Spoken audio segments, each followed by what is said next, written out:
એક યુવક પર અચાનક દીપડાનો હુમલો. સદનસીબે જીવ બચી ગયો, પરંતુ ત્યારબાદ તેણે કેમેરા સામે જે કહ્યું તેણે આખા ગુજરાતમાં ચર્ચા જગાવી દીધી. આખરે તેમણે એવું શું કહ્યું અને શું ખરેખર ગામમાં દીપડાનો આતંક વધી ગયો છે? આખી વાત જાણવા માટે વિડીયો અંત સુધી જરૂરથી જોતા રહેજો.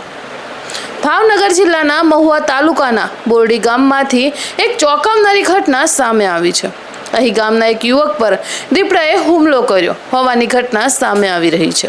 સદનસીબે યુવકનો જીવ તો બચી ગયો, પરંતુ આ ઘટનાએ માત્ર તેને જ નહીં પણ સમગ્ર ગામને ડરાવી દીધું છે. મળતી માહિતી મુજબ દીપડો અચાનક યુવકની નજીક આવી ગયો અને તેની ઉપર હુમલો કરી દીધો.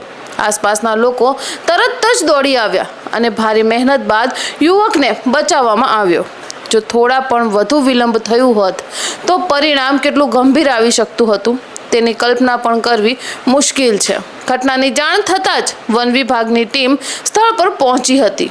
સમગ્ર વિસ્તારનું નિરીક્ષણ કરવામાં આવ્યું અને દીપડાને પકડવા માટે ગામની આસપાસ પાંજરું પણ મૂકવામાં આવ્યું છે. પરંતુ હવે આ ઘટનાનો સૌથી ચર્ચાસ્પદ ભાગ શરૂ થાય છે. હુમલાનો ભોગ બનેલા યુવકે મીડિયા સામે પોતાની વ્યથા વ્યક્ત કરી.